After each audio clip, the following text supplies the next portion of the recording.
Hai, selamat datang di Biblians. Berapa hari yang lalu ada yang komen di salah satu shortku.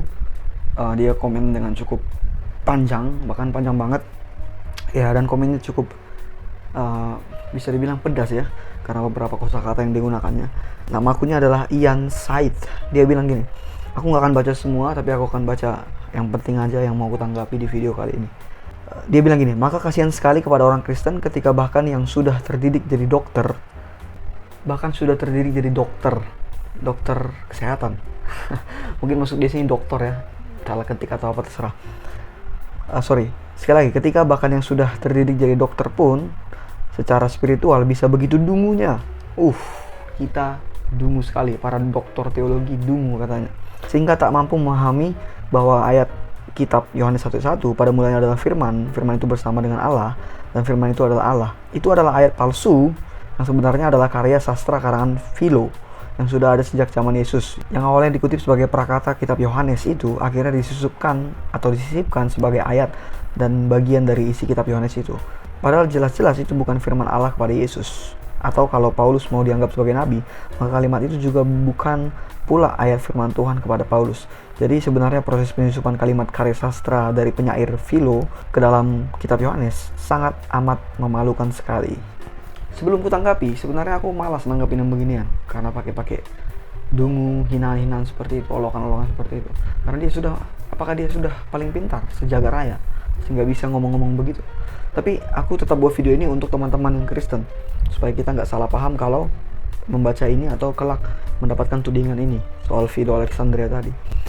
Ini mau kutanggapi soal yang katanya dokter-dokter Kristen, orang Kristen itu dungu karena nggak sadar bahwa Yohanes 1 ayat 1 itu adalah karya sastra dari Philo yang dikutip atau dimasukkan ke dalam kitab Yohanes. Memang banyak konsep tentang logos yang sudah ada sebelum kitab Yohanes ditulis. Sebut saja para filsuf Yunani seperti zaman Prasokratik, yaitu Heraklitus yang menulis atau mempunyai konsep tentang logos. Lalu Plato dan Aristoteles juga pernah membahas konsep logos. Kemudian juga Philo dari Alexandria, seperti yang ditulis oleh yang komentar tadi. Jadi logos itu memang sebuah konsep yang tidak asing di era Helenistik, di dunia Helenis pada kala itu. Tapi apakah karena konsep logos sudah ada kala itu menjadikan kitab Yohanes mutlak atau sudah pasti kitab yang mencomot-comot atau kitab yang dikutip-kutip atau kitab yang disisipkan seperti tudingan di komentar tersebut? Apa iya? Hal terpenting harus kita ketahui adalah dari mana Yohanes menulis konsep tersebut. Apa dasar Yohanes menulis konsep tersebut? Apakah memang nyontek dari Philo Alexandria atau bahkan dari Plato, Heraklitus dan sebagainya? Apakah begitu? Maka jawaban untuk pertanyaan terpenting ini adalah bukan, adalah tidak sama sekali. Yohanes nggak mengambil konsep itu dari Philo, apalagi Heraklitus atau Plato dan sebagainya. Enggak. Yohanes menuliskan itu berdasarkan perjanjian lama.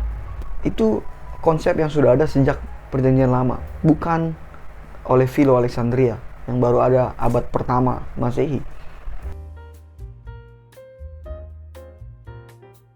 Pertama, logos itu yang diartikan sebagai word dalam bahasa Inggris dan firman dalam bahasa Indonesia itu memiliki padanan kata dalam bahasa Ibrani, yaitu kosakata davar, yang berarti firman atau ucapan atau perkataan Allah. Jadi penulis perjanjian baru termasuk Yohanes tahu padanan itu karena perjanjian lama ditulis dengan bahasa Ibrani dan kata firman Allah adalah davar Yahweh, firman Allah atau firman Yahweh, dan padanannya dalam bahasa Yunani adalah logos. Jadi saat penulis perjanjian baru menulis tentang firman Tuhan, maka mereka menggunakan kosakata logos itu. Jadi itu berasal dari perjanjian lama, berasal dari padanan kata bahasa Ibrani, yaitu davar tadi, davar Yahweh. Bahkan saat Alkitab perjanjian lama diterjemahkan ke dalam bahasa Yunani yang namanya adalah Septuaginta, kata davar atau firman tadi juga diterjemahkan atau memiliki padanan kata logos. Jadi kata logos sebagai firman Allah bukan dari Philo Alexandria atau bukan dari Heraklitus atau Plato dan sebagainya. Jadi jangan bilang karena Philo atau bahkan Plato, Heraklitus duluan ada dari kitab Yohanes, lalu Anda bilang Yohanes itu kitab yang dicomot-comot atau tulisan Yohanes itu disisip-sisipkan dengan filsafat Yunani. Kalau memang begitu, apakah kamu mau bilang juga Heraklitus itu mengutip atau mencomot dari Perjanjian Lama? Karena Perjanjian Lama duluan ada daripada Heraklitus, daripada Plato, apalagi Philo Alexandria. Jadi apakah kita bisa bilang Heraklitus itu mengutip dari Perjanjian Lama, nyontek dari Perjanjian Lama? Karena logos itu adalah padanan kata dari davar dalam bahasa Ibrani di Perjanjian Lama. Kemudian yang kedua harus kita pahami juga tentang logos menjadi manusia. Itu fokus Yohanes pasal pertama. Logos atau firman yang menjadi manusia.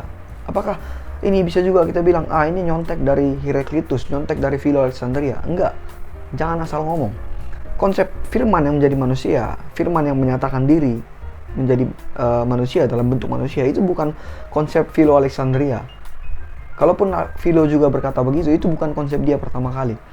Itu sudah ada di Perjanjian Lama, jauh sebelum Philo Alexandria lahir, apalagi menemukan konsep logos itu.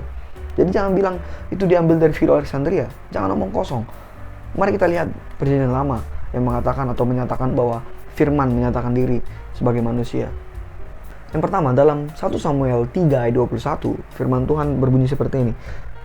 Dan Tuhan selanjutnya menampakkan diri di Silo, sebab ia menyatakan diri di Silo kepada Samuel dengan perantaran firman-Nya. Di sini dikatakan bahwa Tuhan menampakkan diri dengan perantaran firman-Nya, davarnya dalam bahasa Ibrani, dava Yahweh. Tuhan Allah menampakkan diri di hadapan Samuel dengan perantaran firman-Nya. Itu dikatakan di ayat ini. Kemudian di Kejadian 15 ayat 1, hal ini juga pernah terjadi. Firman Tuhan, kemudian datanglah firman Tuhan kepada Abram dalam suatu penglihatan. Jangan takut Abram, akulah perisaimu, upahmu akan sangat besar. Di sini juga dikatakan bahwa Tuhan Allah menampakkan diri di depan Abraham. Abraham mengalami suatu penglihatan dan Tuhan Allah menampakkan diri di depannya dengan firman-Nya. Jadi firman Tuhan Allah itu datang di depan mata Abraham sebagai suatu sosok yang memiliki rupa bentuk manusia. Dan Abraham melihat itu, Abraham mengenal itu.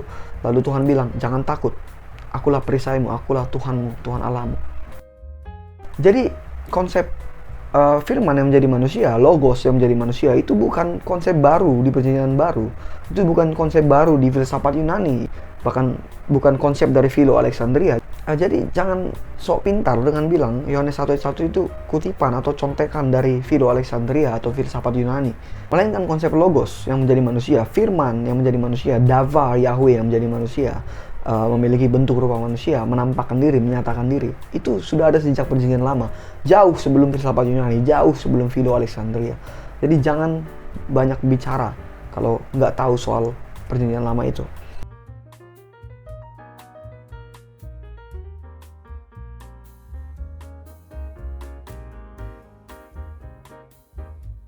Kemudian karena itu sudah ada sejak Perjanjian Lama, saat Yohanes menulis Perjanjian Baru dengan bahasa Yunani, maka seperti ku bilang tadi, padanan kata dava Yahweh atau davar, firman, adalah logos. Makanya dia tulis logos. Jadi ini bukan contekan atau kutipan atau sisipan dari filsafat Yunani atau filsafat Philo Alexandria. Kita harus berpikir dulu sebelum berkomentar seperti itu. Jadi teman, kalian semua yang gak cocok sama aku, sama ajaran kami Kristen, jangan komen seperti ini. Jangan komen dungu lah, ajaran sesat lah, palsu, tangan kotor lah kalian bilang. Berpikir dulu sebelum komen. Komenlah bijak, jangan asal ngomong. Oke? Itu aja untuk tanggapanku. Aku harap teman-teman yang Kristen mengerti dan tertolong kalau menghadapi hal seperti ini kelak. Hai, terima kasih udah nonton. Bagi teman-teman yang sudah subscribe, aku ucapkan terima kasih banyak. Yang belum, aku harap kalian mau subscribe, like, comment, share, supaya semakin banyak yang terberkati dan belajar bersama kita. Sampai sini video ini, dan seperti biasa, bye.